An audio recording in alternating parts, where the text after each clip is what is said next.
de saignement visualisé, c'est-à-dire passer le patient au bloc, alors on ne sait même pas d'où ça saigne, ça généralement ça ne se passe pas très bien.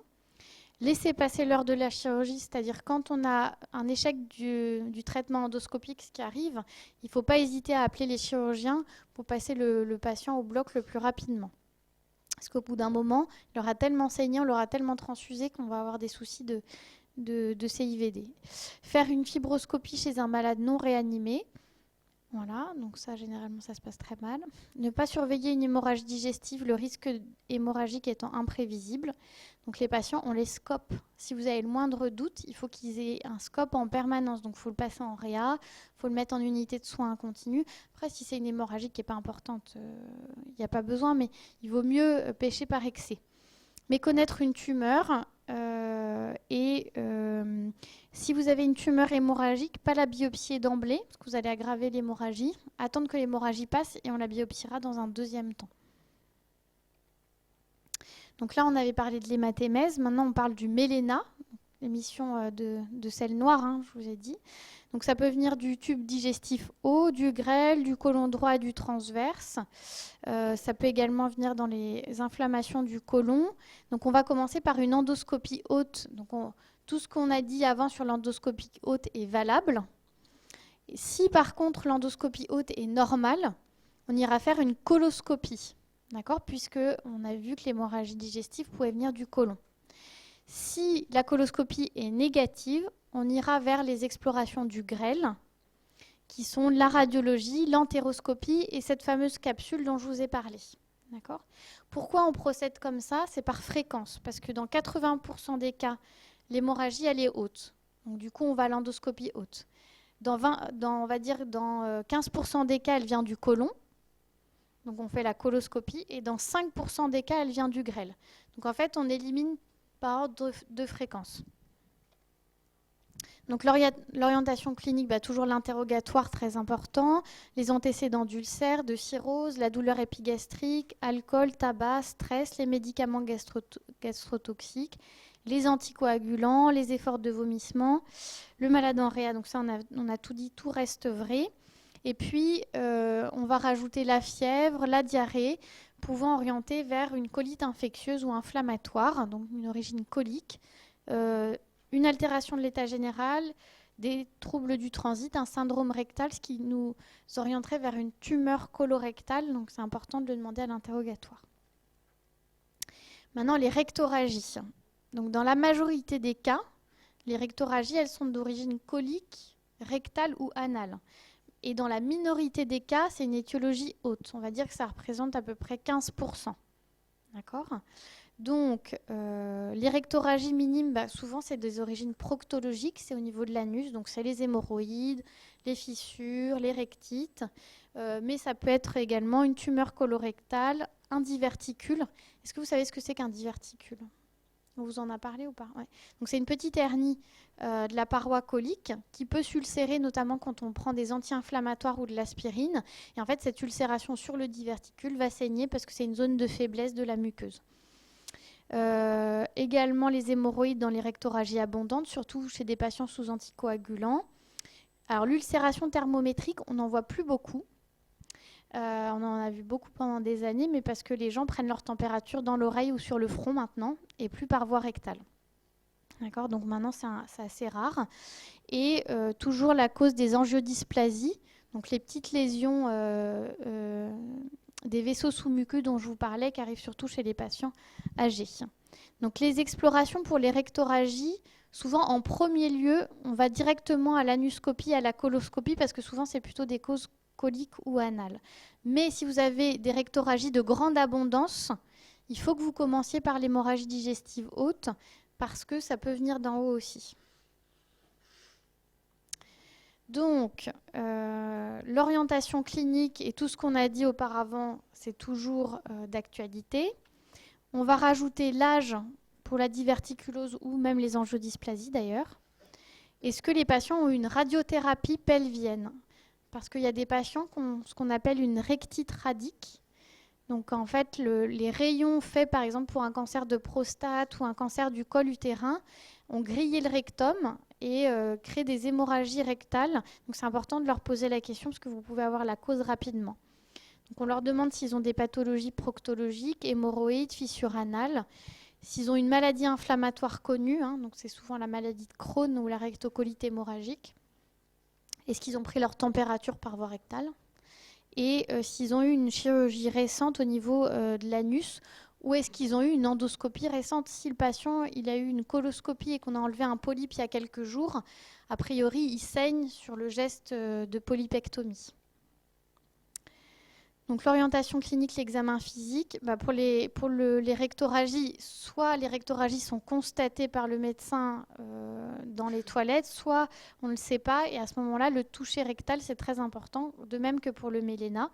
Et puis l'examen de la marge anale et l'examen proctologique.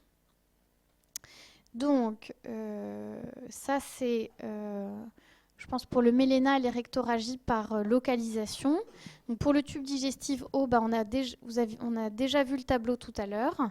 Pour les causes basses, il y a les tumeurs colorectales. C'est vraiment la principale cause de méléna ou de rectoragie. Les angiodysplasies, la colite ischémique, les diverticules. Ça, c'est vraiment une cause importante. Les maladies inflammatoires de l'intestin, qui sont la maladie de Crohn et la rectocolite hémorragique. Et donc, ce qui va nous permettre de faire le diagnostic, c'est la coloscopie. Pour les hémorragies du grêle, qui sont assez rares, je vous ai dit à 4-5%, souvent c'est soit une tumeur, soit une angiodysplasie. Et le diagnostic, c'est capsule, entéroscanner, entéroscopie. Pour les lésions anales, c'est souvent les hémorroïdes, les fissures anales aussi, et les tumeurs de l'anus. Et ça, c'est, je dirais plutôt, en diagnostic, c'est plutôt anuscopie. Et rectoscopie, mais coloscopie en deuxième. Et rectum, c'est la coloscopie. Donc, ça, c'est une hémorragie après le retrait d'un polype.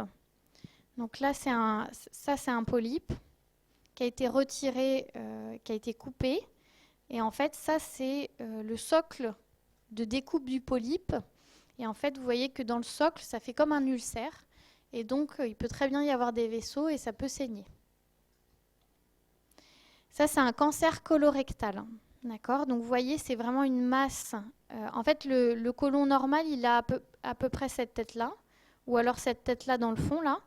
Et en fait, vous voyez qu'ici, il y a une tumeur. Ici, il y a une énorme tumeur, là aussi. Et là également. Donc, à chaque fois, c'est des tumeurs bourgeonnantes qui, en même temps, présentent des ulcères. Vous voyez, toutes les petites taches blanches, c'est des ulcères dessus. Et vous voyez qu'effectivement, au milieu de l'ulcère, il peut y avoir des saignements en nappe. D'accord?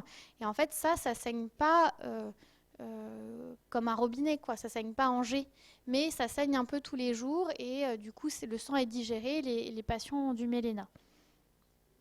Alors là, le lavement baryté, on n'en fait plus. Donc ça, c'est vraiment une technique qu'il faut que vous ayez plus en tête et je pense qu'il faut enlever de ce diaporama. En fait, ici, c'est un lavement qu'on faisait. Et vous voyez que ici, en fait, c'est rétréci. On imagine qu'il y a la tumeur autour, qui est complètement circonférentielle et qui grignote la lumière digestive. Ça, c'est un patient qui a une maladie de Crohn. Donc la maladie de Crohn, c'est une maladie inflammatoire de l'intestin dont on ne connaît pas très bien l'origine. On pense que c'est des maladies multifactorielles qui arrivent souvent chez les gens jeunes et qui sont dues peut-être à la flore bactérienne, peut-être à un problème immunitaire. Vraiment, on ne sait pas, il y a plusieurs théories. Mais ça crée des ulcères dans la muqueuse, notamment colique. Et vous voyez, il y a même parfois des puits, des trous. Et en fait, ça, vous imaginez que ça peut effectivement saigner si ça rencontre un petit vaisseau sous-muqueux. Ça, c'est la rectocolite hémorragique. C'est un peu sur le même thème que la maladie de Crohn. Et c'est pareil, c'est vraiment une atteinte inflammatoire. Et vous voyez que ça saigne au contact. La muqueuse est très abîmée par l'inflammation. Ça, c'est la rectite radique. Je vous ai parlé quand les patients ont eu de la radiothérapie. Ça a en partie grillé la muqueuse du rectum et ça a du mal à cicatriser. Et il y a des espèces de télangiectasie, d'angiomes, comme ça ici, qui en fait vont saigner, une modification des vaisseaux sous-muqueux. Ça, c'est les hémorroïdes. qu'on voit en anuscopie ici, et là au retrait en endoscopie. Et donc en fait, c'est les veines là on va dire des shunts artério-veineux qui sont gorgés et du coup qui peuvent saigner s'il y a un petit traumatisme muqueux. Ça, c'est une angiodysplasie. Je vous ai parlé de ces anomalies des vaisseaux sous-muqueux. Donc c'est un peu une étoile en fait rouge. Une araignée, je ne sais pas comment dire, mais voilà, c'est vraiment un angiome sur la muqueuse. Et en fait, ça, c'est plein de petits vaisseaux entortillés et qui peuvent se mettre à saigner s'il y a une petite ulcération dessus. Donc ça, c'est la capsule dont je vous parlais tout à l'heure. Donc elle a à peu près ce design-là. Il y a une source lumineuse, puis à l'intérieur, une caméra et une batterie pour tenir 12 heures. Et en fait, c'est le genre d'image qu'on peut voir avec la capsule. Donc, vous voyez ici, il y a un saignement en nappe. On ne voit pas la lésion en dessous, mais on l'imagine. Ici, on voit bien l'ulcère. Là, on voit l'angiodysplasie. Et puis ici, c'est une tumeur. D'accord. Et donc, en fait, on lit sur un écran comme ça et on va lire en accéléré, parce qu'évidemment, on ne va pas mettre 12 heures à lire, image par image, mais on va accélérer et lire à peu près en 45 minutes. Et les patients, en fait, les données sont récupérées dans ce boîtier-là. Évidemment, la capsule part dans les toilettes. Ça, c'est l'entéroscopie. Vous voyez, c'est assez compliqué, parce que, en fait, l'intestin grêle, il fait entre 4 et 8 mètres. Et un endoscope, ça fait à peu près 1,60 m. Donc en fait, c'est impossible de faire tout le grêle avec un seul appareil. Donc du coup, on progresse avec un overtube, ce qu'on appelle un overtube, et en fait des ballons. C'est une entéroscopie double ballon, où en fait, par le jeu de gonflage de 2 ballons, on va entortiller le grêle autour de l'endoscope comme une chaussette. Et en fait, progresser comme ça tout le long du grêle. Mais c'est un examen qui dure plusieurs heures. Et il faut que l'indication elle soit bien posée et tous les centres ne le font pas. Mais vous voyez qu'en entéroscopie, ici, on a trouvé une tumeur qu'on va pouvoir aller biopsier, probablement tatouer pour que le chirurgien puisse la retirer et sache où elle est ensuite en péropératoire. Donc, ce qu'il ne faut pas faire concernant méléna et rectorragie, méconnaître une tumeur colique, ça arrive à tous les âges. Donc c'est très important de faire une coloscopie. Et moi, je vous conseille, même chez vos patients jeunes qui viennent vous voir, soi-disant pour une pathologie hémorroïdaire ou anale, de faire une coloscopie.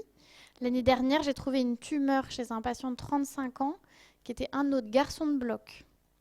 Ça fait un peu bizarre. Donc vraiment, même si les gens pensent que c'est juste une fissure anale ou des hémorroïdes, ayez la coloscopie facile, parce que même chez des gens jeunes, on trouve des tumeurs. D'accord ? S'arrêter au diagnostic d'hémorroïdes devant des rectorragies, comme je vous le dis, ça c'est une erreur. Il faut vraiment aller plus avant dans les explorations. Faire une coloscopie incomplète dans le cadre du bilan des rectorragies, il faut vraiment que la coloscopie soit complète le plus possible, qu'elle ait exploré tout le côlon.